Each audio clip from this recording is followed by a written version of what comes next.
Hi students, we are going to see another question. This is on hedging, a 25 mark question from March-June 2021 exam sessions, Gogarth Company. Let's read the question. The following exhibits available on the left hand side of the screen provide information relevant to the question. Gogarth Company's currency risk management, board queries about risk management. This information should be used to answer the question requirements within your chosen response options. Let's have a look at the requirements as usual.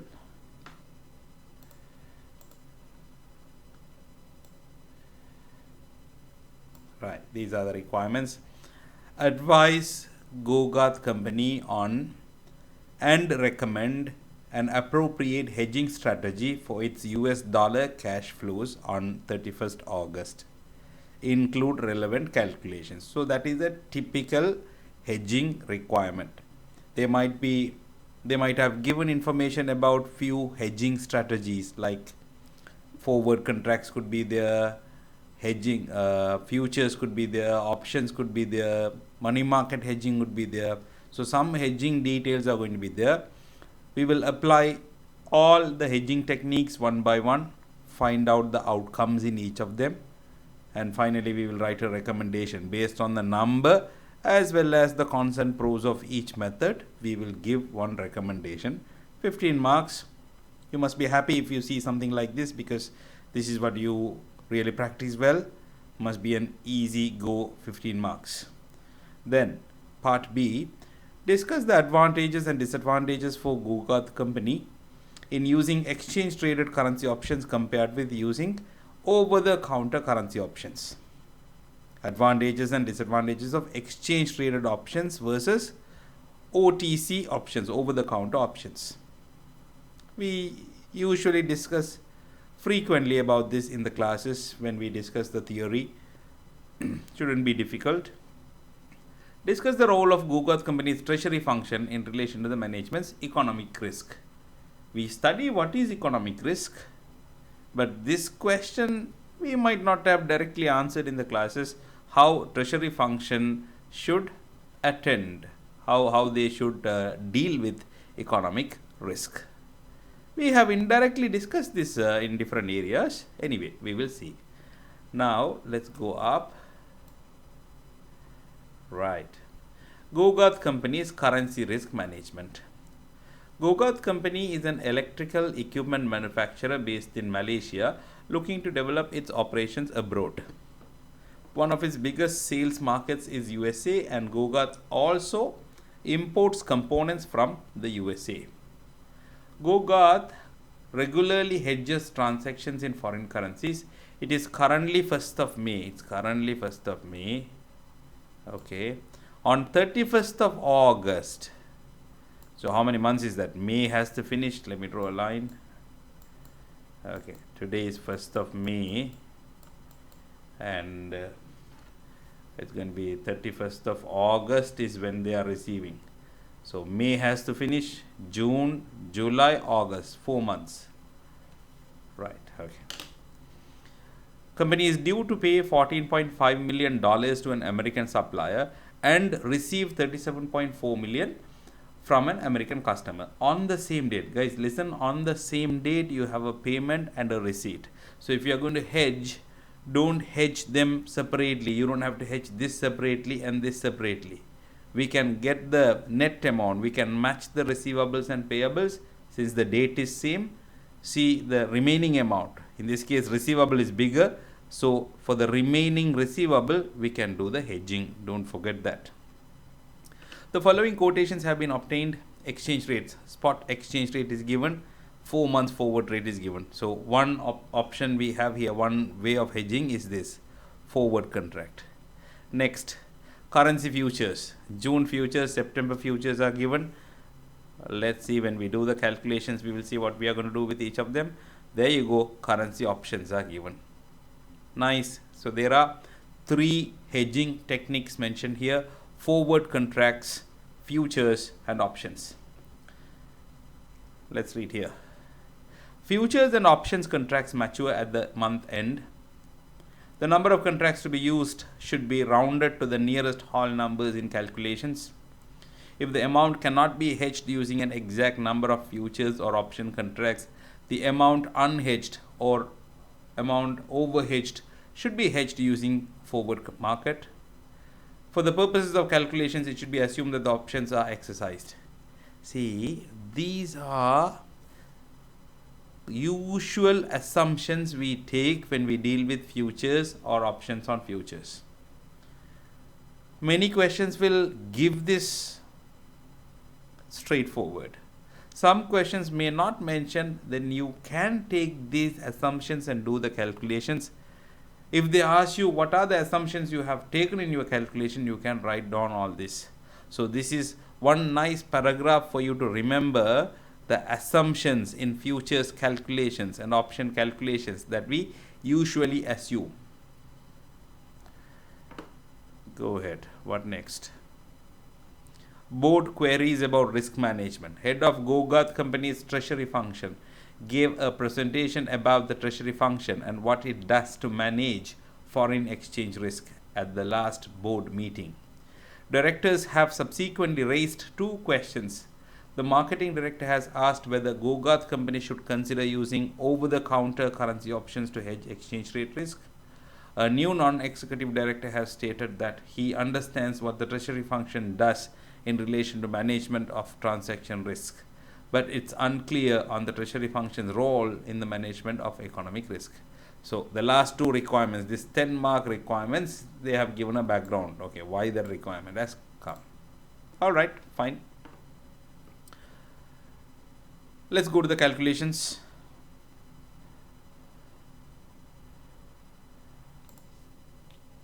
Okay, so the calculations we are going to do, there are three hedging strategies. First of all, let's find out amount to be hedged. Amount to be hedged. You saw that they are receiving 37,400 or 37.4 million, paying 14,500. All right, 37,400 minus 14,500.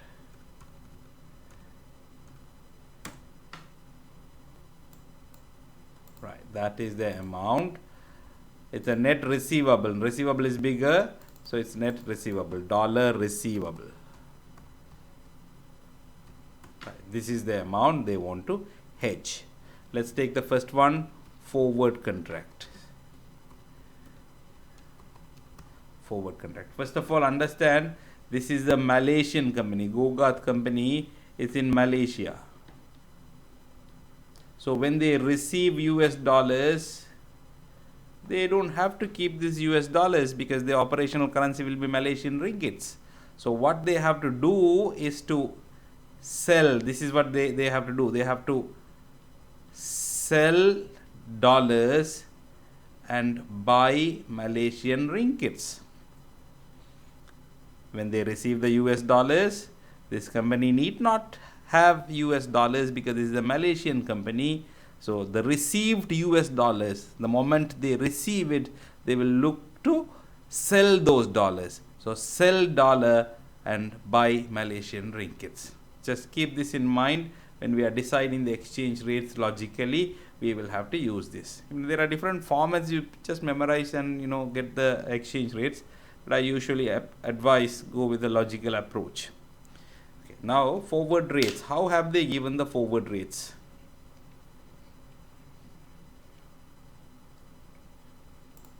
Forward rates given here.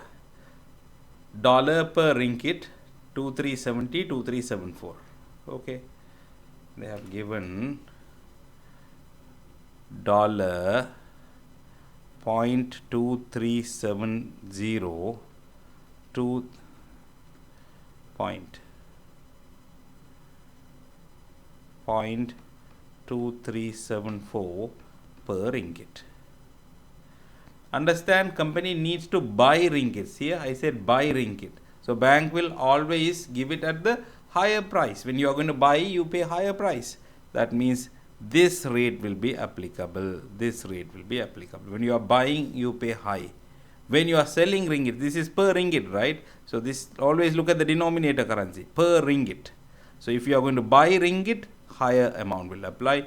If you are going to sell ringgit, lower amount will apply. Why so? Because the difference is bank's profit. Right. So here, this is the amount of dollars that you want to hedge with a forward contract, and the forward rate applicable to you will be 0.2374. So you get this many ringgits to be received. So let's say forward contract amount received in Malaysian ringgits. Right, that is going to be forward contract. Done. Then we will go to futures.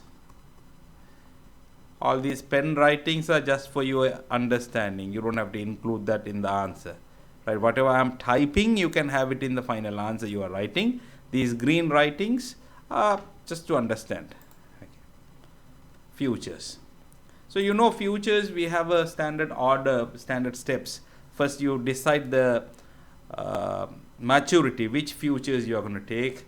So already we have seen, today is 1st of May. Your borrowing starts on 31st of August. So this is the date that matters to us. Whichever the future that expires first after this date. So August means then we have the September future. June future is too early, that expires before we start our loan, or before we start our before we have the transaction. So always wait for the transaction, and the future that just expires after that, September, because August is your transaction, September future will be useful.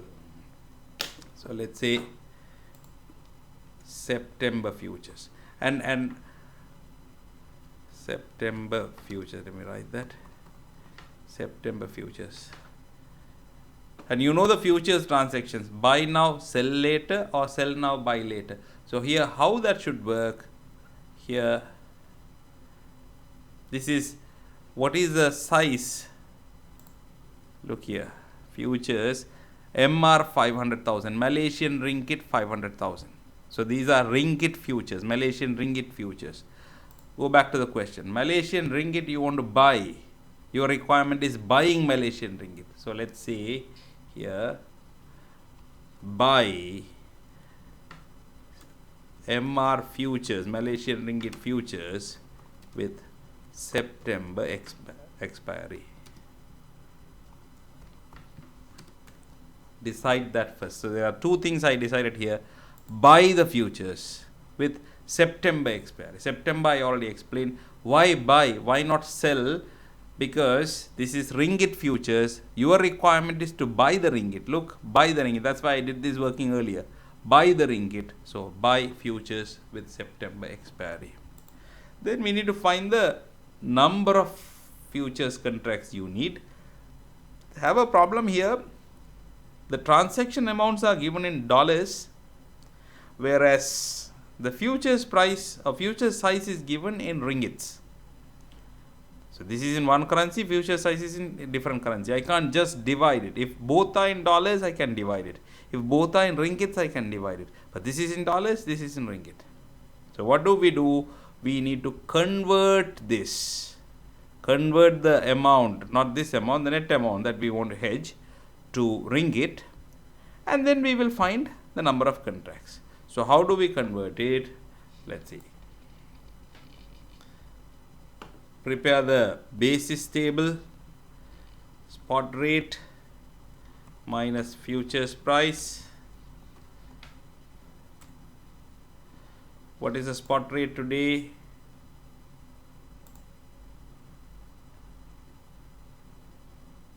Spot rate to buy ringgit, spot rate is 2358.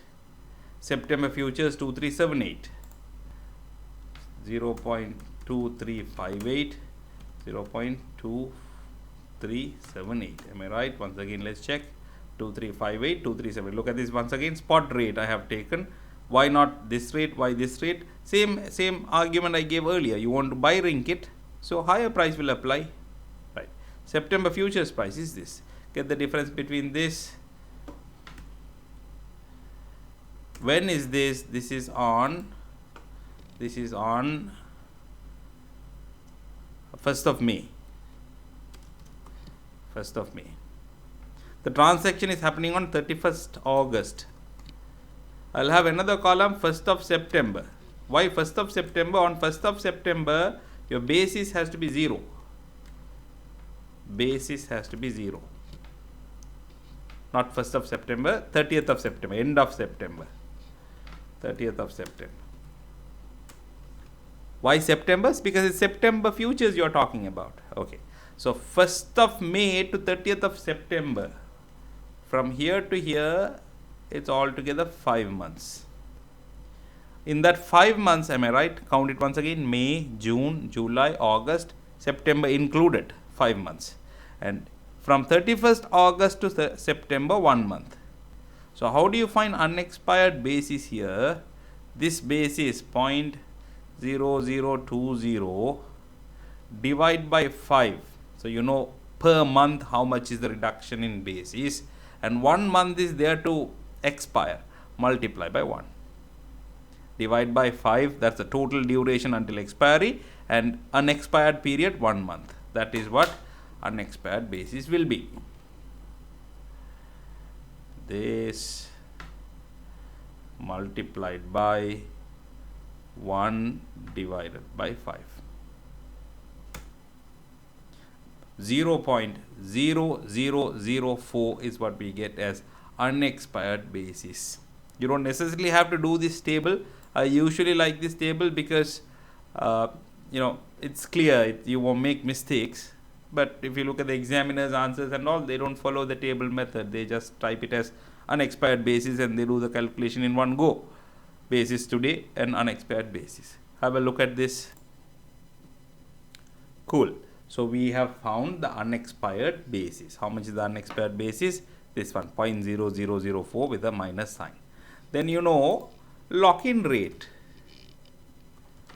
Lock-in rate. Futures lock-in rate you can calculate. How? If you don't remember the formula, that is opening futures price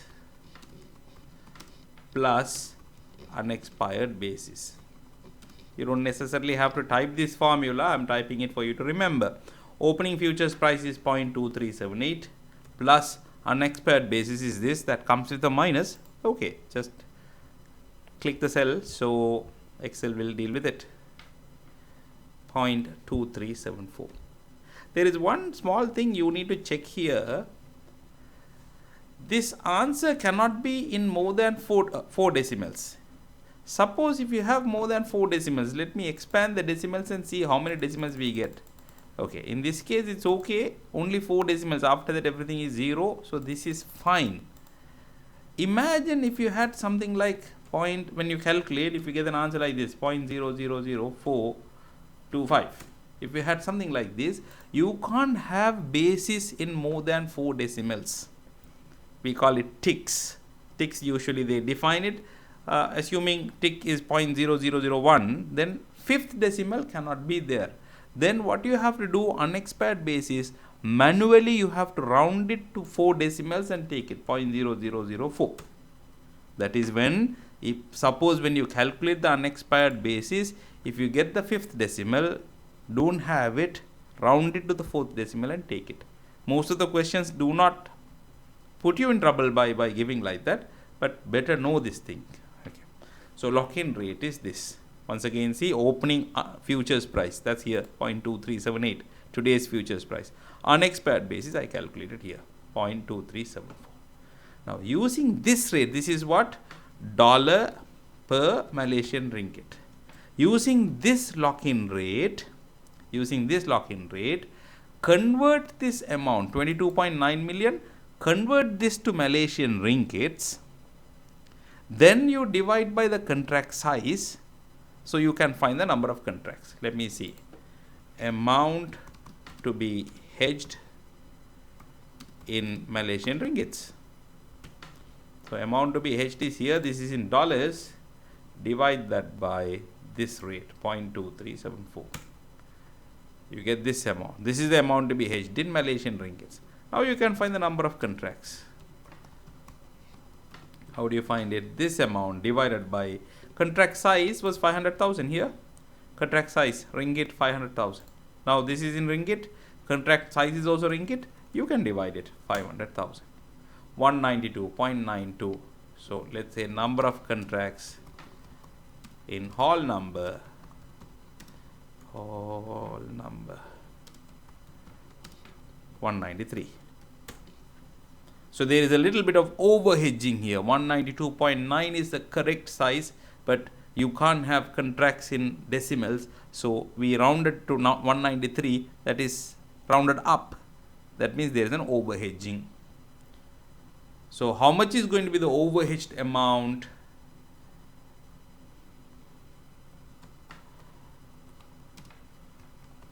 Over hedged amount, look at this carefully. 500,000 ringgits. 500,000 ringgit is one contract times 193 is the total amount hedged in ringgits. This is in ringgits. Multiply by this rate 0.237 for the lock-in rate to find out how much is the hedged amount by these futures. Hedged amount by futures, right? So this is not the over hedged amount. I am finding the hedged amount. See how much it is. 2290. Look at the amount that to be hedged. 2290,000. A little bit more, right? So get this difference. This hedged amount minus amount to be hedged. $9,100 over hedged. Once again, see, one contract 500,000 ringgits. Similarly, 193 contracts. So this gives you overall amount hedged in ringgits. Convert that to dollars here, lock-in rate, minus amount to be hedged. So this is the amount over hedged.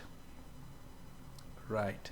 Now, so through this 193 contracts, how much are you going to get? You have the lock-in rate, apply the amount received through futures.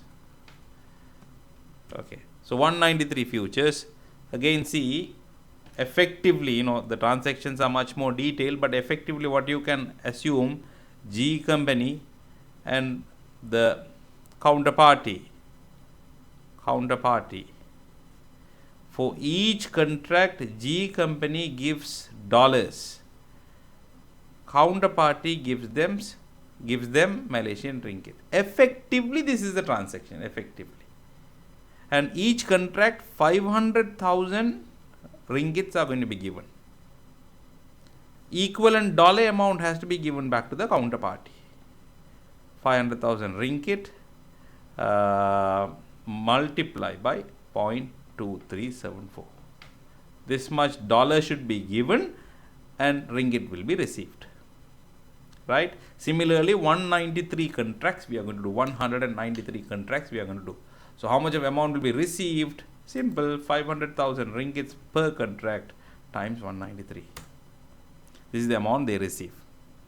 Then what do they do with this overhedged amount? What is the meaning of overhedged amount? Now have a look at this once again, just for a rough working. 500,000 into 0.2374 is the amount of dollars to be given per contract. How many contracts like that? 193 contracts. Right. They have to pay this much. Where do they get dollars from? Their US customer has to pay them. How much that US customer will pay? 2290. This is what they are going to pay. Oh, one more zero. Okay. So if you receive only this amount, but for the hedging you have to pay this amount, can you see, for the hedging you have to pay $9,100 extra, more than what you receive from the customer. So this $9,100, where are you going to get from? What is the plan for this? You don't have dollars, you are a Malaysian company. So how do you get this dollars? You will go with forward contracts for that. So let's say payment. Why I say payment? Because you need to get this $9,100 and add with the amount received from the customer, put together, you have to pay this much for hedging. Repeat, 22900 is what you receive from the customer. Get 9,100 from the spot market on that day or from the forward market. Add them together, you will get the required amount. You can do the hedging. So to get this $9,100, you have to pay. So payment of Malaysian ringgits for overhedged amount. $9,100 are overhedged. You're going to buy this from the market, forward market, but you are buying dollars. Buying dollars means you're going to sell ringgits. Go back here. Forward contract, this is the rate. Selling ringgit. Always think in terms of ringgit because the base currency is ringgit. Per ringgit is what they have given. So if you want to sell ringgit, the lower price applies. 0.2370. $0.2370 per ringgit. This is the payment. Don't forget, this is the payment. I already explained. If you don't understand, please stop the video, revise it and watch it again. I clearly explained why this is the payment. This is the receipt, this is the payment. Amount received through futures. Let's say amount of Malaysian ringgit received. So net receipt. First one is a receipt, this one is a payment, subtract it, you get 96,461,603. Just have a comparison with forward. Forward we got 96,461,668, 603. Marginally different, like 60 ringgits different, that's all. 65 ringgits. Almost the same. Almost the same. That's futures. Clear? Futures done. Now let's go to options. Options. Options, what do they say? Currency options, contract size 500,000, exercise price quoted as US dollar, right? So here if it is in futures, if you say buying futures, already I explained why it has to be buying futures, but if futures, if it is buy, then option has to be call option. What they have to do? Obtain call options, and you can say September call options, September call options on Malaysian ringgits. Repeat once again, why did I say call option? Check here. Suppose here if I said sell futures, once again do you remember why I said buy Malaysian ringgit futures? Because the requirement for the company was to sell the dollars and buy the Malaysian ringgit. Based on that, I said futures, buy now, sell later. Buy now. Then if it is buy now, in options you're going to say call options. In futures, if it is sell now, if the instruction is to sell futures now, here you would say put option, obtain put options. Done. Let's find number of contracts. I have to use the exercise price and find the number of contracts. See here in futures we use the lock-in rate and found the number of contracts. But for options you can't use the lock-in rate. There is nothing called lock-in rate. So use the option exercise price. Here 2368 is the only exercise price we have. Choose that or use that. 2368. We have to do this working once again. Where here converting that to Malaysian ringgit and finding the number of contracts. Let's say amount to be hedged in Malaysian ringgit. There you go. This is the amount in dollars. Divide that by exercise price of 2368.2368. Now divide this by the contract size of 500,000. Number of contracts, this divided by 500,000, 193.41, rounded number of contracts in all numbers 193. So in this case there is an under hedging. Can you see contracts required 193.4, but what we are going to do is only 193. We have rounded it down, so there will be under hedging. How do you get the under hedged amount?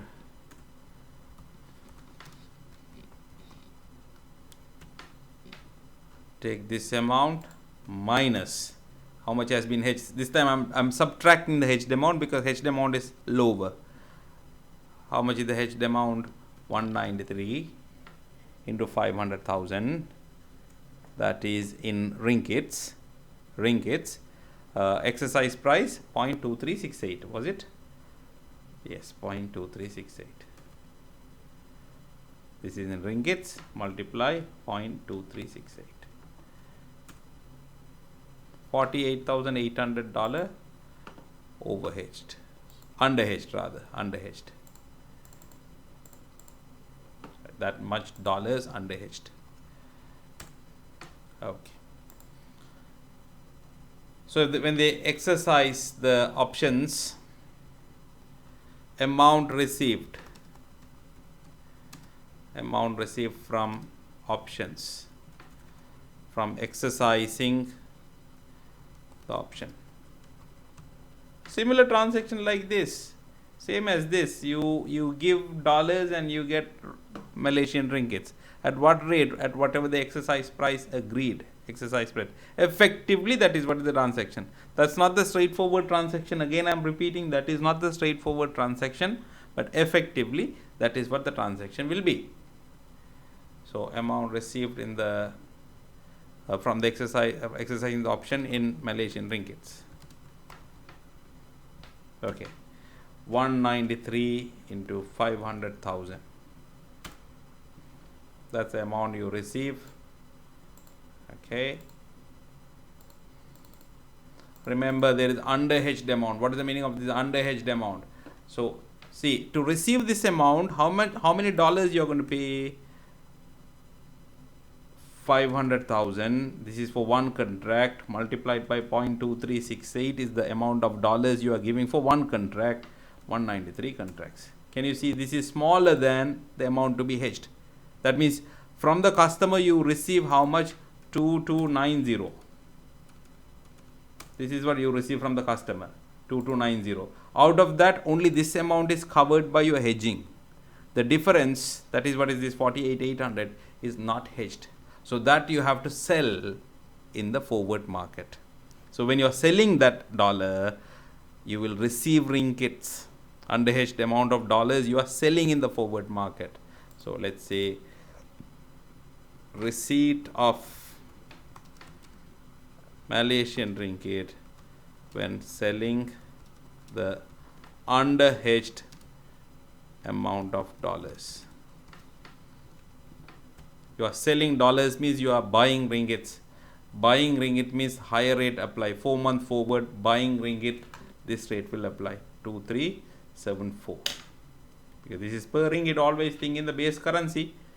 Base currency, you are buying ringgit, higher rate applies. You are selling ringgit, lower rate applies. So 0.2374, 48,800 dollars divided by 0.2374. That's also a receipt. You are receiving that. Right, that is receiving. Then there has to be some premium. You know, options, when you are entering into the option contracts, you have to pay a premium. That's a payment, option premium. How much is the option premium? Let's go and see here. September option premium. For a call option, don't worry about put option, this is not relevant for us. Put option not relevant. Call option, you have June and September. June is not relevant, too early, so we'll go with September. Already I mentioned September call options. 0.14 is the premium. That is in cents. Can you see? Premium is in US cents per ringgit. See, by experience, by doing more questions, you must know where it is mentioned, what it is mentioned, and usually it is in cents. So these are all coming with practice. That is how you can improve your speed. 0.14 per ringgit. So look at this, $0.14 per ringgit into 500,000. Why 500,000? That's the size of a contract. So this gives us one contract's premium in dollars, not 0.14. That's in cents, right? So okay, once again, 0.14 is in cents. Divide by 100 to make it dollar, times 500,000. Why 500,000? This is the premium per ringgit. Each contract is this many ringgits. So multiply, you get option premium for one contract in dollars. We have 193 contracts. Multiply 193 contracts. So that gives us the premium, total premium, all 193 contracts premium in dollars. Don't forget it's in dollars. This 0.14 was given in cents. Cents is minor currency of dollars. So this is in dollars. I'm doing the calculations in ringgit. When are we paying this option premium? At the beginning. Beginning is when? 1st of May. When you are entering into hedging, you have to pay this premium. So on 1st of May, that means today, what is the spot rate? Premium you have to pay in dollars. You don't have dollars, you are a Malaysian company, you need to buy dollars. Buy dollars means sell ringgits. Sell ringgits means lower rate applies, 2355. Repeat. To enter into the contract, option contract, you have to pay premium. Paying premium in dollars. Do you have dollars? You are a Malaysian company. You don't have dollars. So what do? You buy dollars. Buying dollars means selling ringgits. Why selling ringgits? I am talking about base currency is ringgit. You want to sell ringgit. Spot rate, selling this one, 2355. So convert this amount. This is in dollars, 0.2355. That gives you the premium to be paid to enter into the contract. Net amount of Malaysian ringgits received. This is a receipt. This is also a receipt. This is a payment. Careful. Third one is a payment. 96,131. That's significantly lower compared to this 96,461. This is 96,131. So you can compare it. Net receipt, forward contract,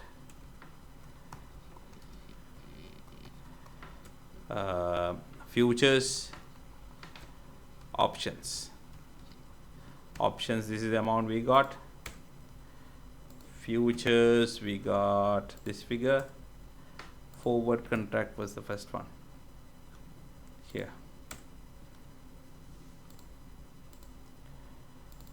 Right. So definitely, since it is receipt, this looks higher.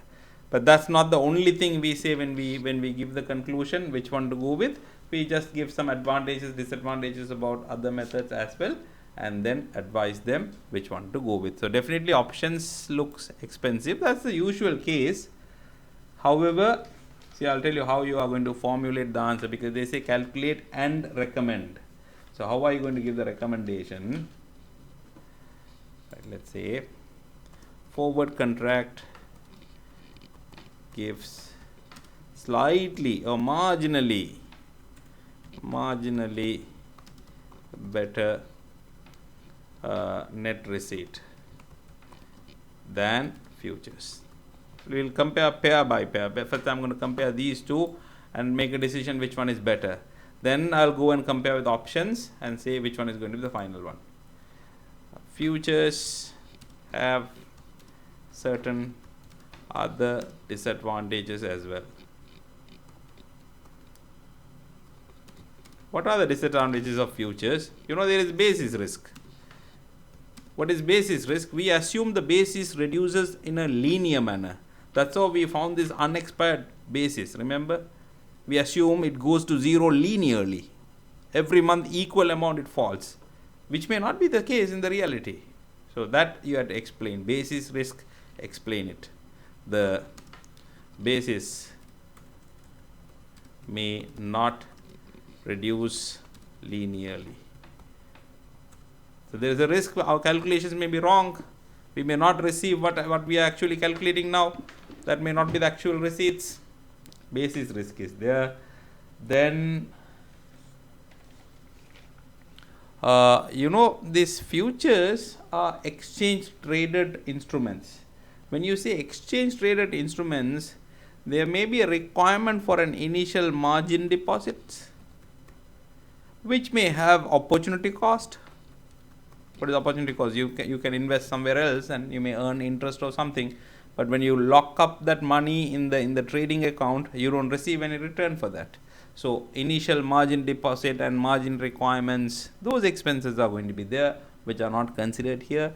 So these are further disadvantages. Already marginally $65 difference is there, where forward is better, plus some other disadvantages, which means among these two, forward looks better. Coming to options, remember guys, options usually gives us lower net receipt. That, like, if you look at the numbers, that might be disadvantages. However, when do we go for options? If you think there is a high possibility the positive outcome might happen for you. Positive outcome means here dollar strengthening. If dollar strengthens, you will receive more ringgit in the market. You know the meaning of option, right? On that exercise date, if spot market is more favorable to you, you can give up the option, you can lapse the option, and you can exchange your currency in spot market. So when are we going to use options? Options have significantly lower net receipts, but this may be attractive or this may be acceptable only if the chances of dollar strengthening is high. But in this question, I didn't remember reading anything like that. So I'm going to say, in summary or in conclusion,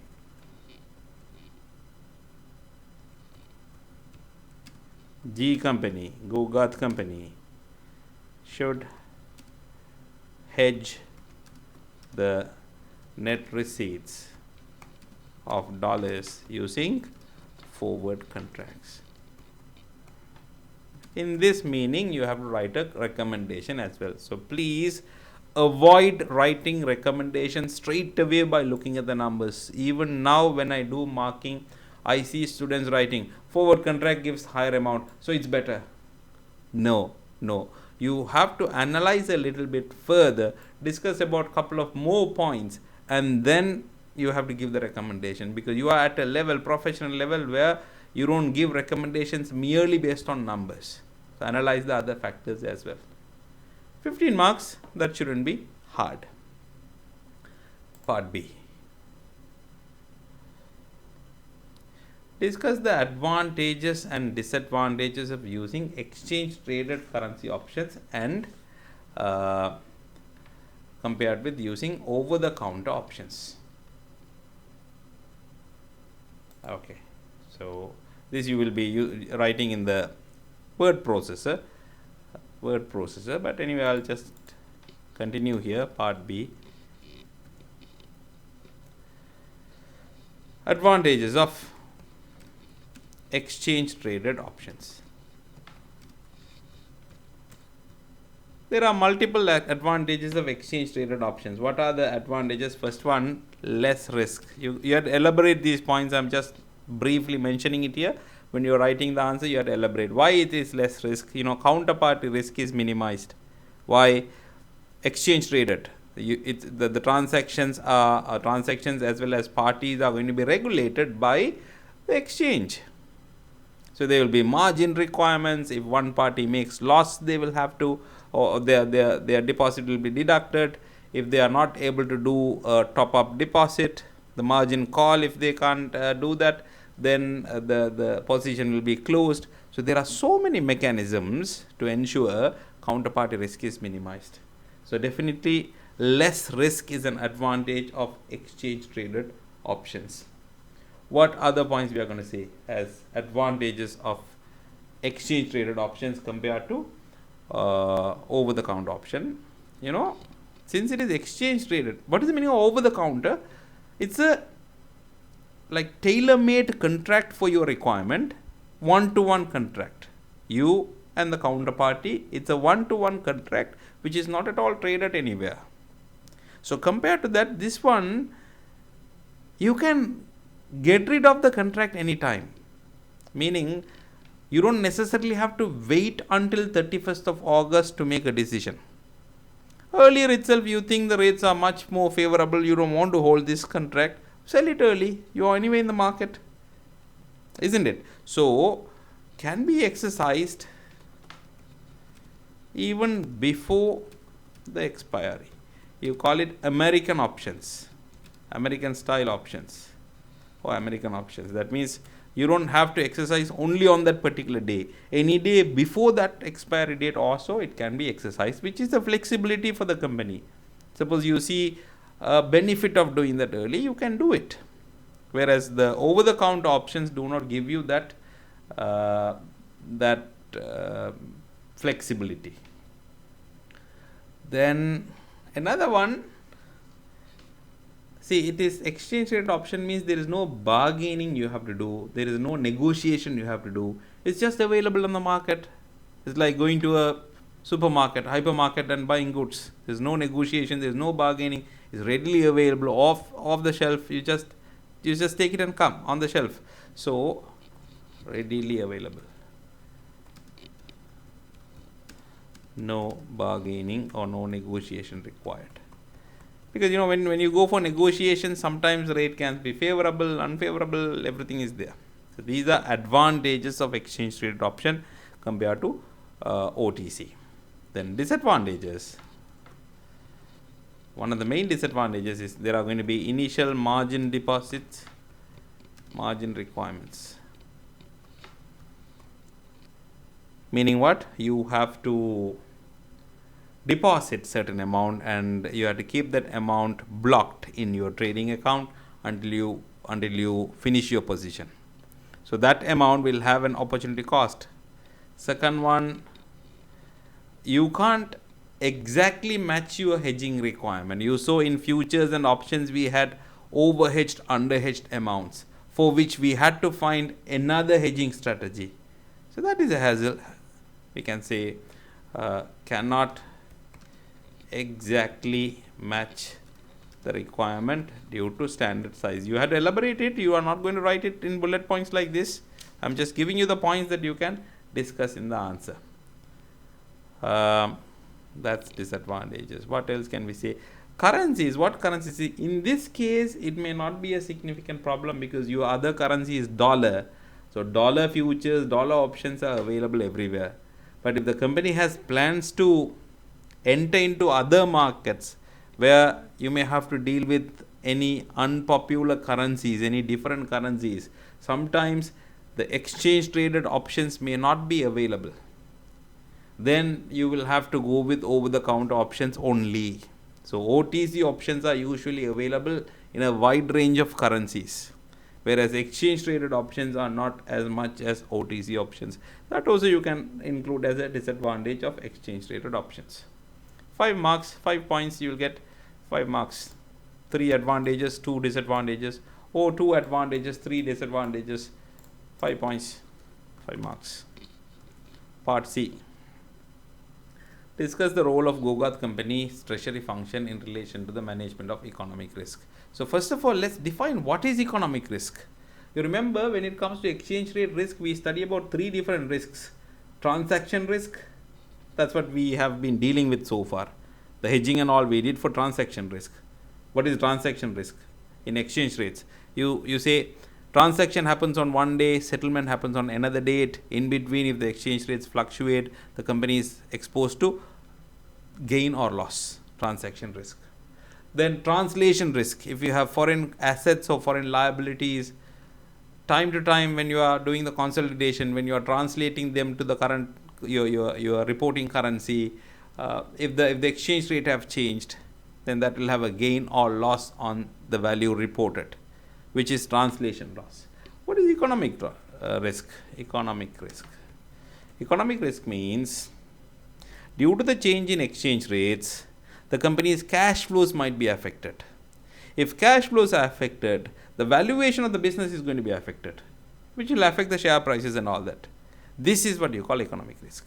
So due to the change in exchange rate, the cash flows of a business will be affected.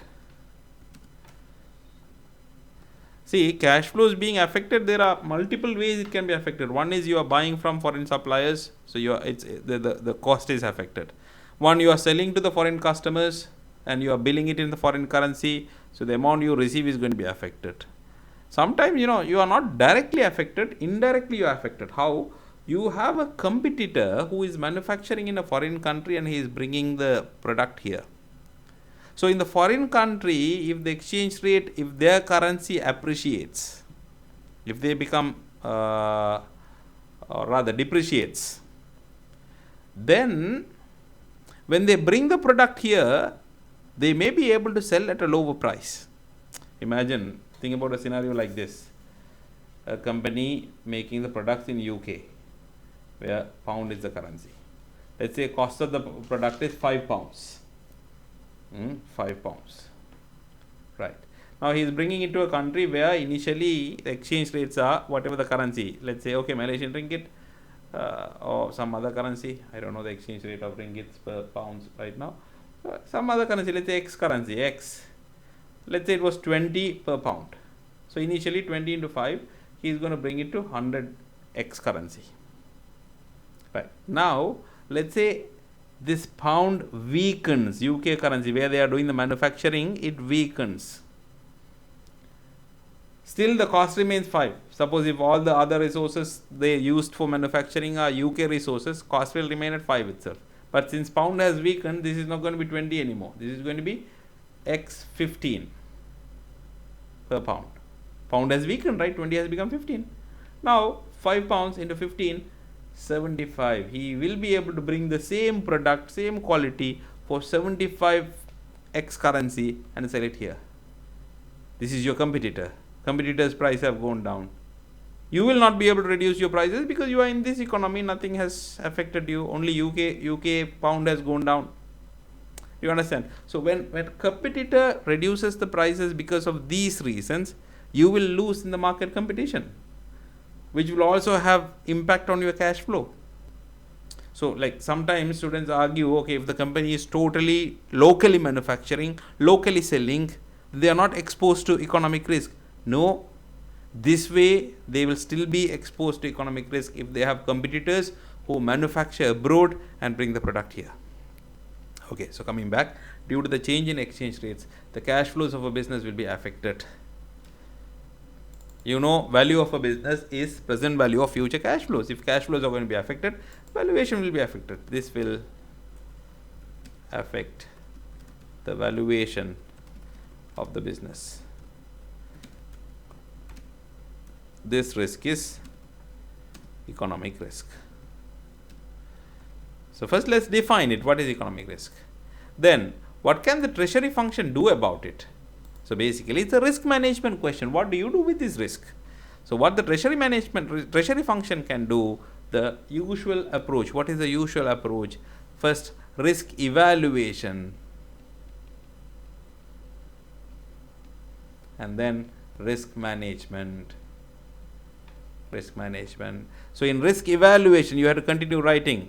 The treasury function will take it in 2 steps. Risk evaluation, this is where they identify why, where, how much risk we are exposed to. So by what means? Okay, foreign suppliers, foreign customers. Like I said, if you have a competitor who may reduce the prices because his currency is weakening, identify all of them and find the significance of all of them. Find the probability, how probable these are. So this is what we call risk evaluation. So comment about this risk evaluation step, right? Then risk management. What we are going to do for that? How are we going to deal with this risk? So one way of dealing with it is as much as possible as you can diversify But that as a theory we can give it as a solution, but you must always bear in mind, show your skepticism here. It's not always possible. Company's strategy, the shareholders, directors, strategic direction is, if it is against diversification, if it is on focusing, then diversification won't work. However, we can suggest diversification. Diversify. If you have suppliers abroad, try to have more suppliers from different countries, so you are not exposed to one currency risk only. Customers, try to find customers in multiple countries. Try to have more products. So diversifying is one. Other one is matching. Matching means, if you have suppliers in one currency, try to find customers also in the same currency. Try to match the amounts. So we had, in this scenario, we had matching, but not exactly matching. 34 million, remember? 37 million receipt, 14 million only the payment. But if you can match the amount as well, then that can be a way of getting rid of this economic risk. So risk evaluation and risk management are the steps that the treasury function will have to go through. You can briefly explain what is risk evaluation and briefly explain what risk management steps they can take to reduce the economic risk. Clear? Maybe this answer might be new for you. I don't remember discussing this in many questions earlier. Apart from these 5 marks, the other 20 marks, standard question, it comes frequently. Similar questions come. We have done many questions like this in the class. Must be easy for you. Please practice all these questions and let me know if you have any doubts. Write it in comments. Also help me by sharing these videos with your friends, whoever studying AFM, so that everyone benefits. Thank you very much. I'll meet you in another video with another question.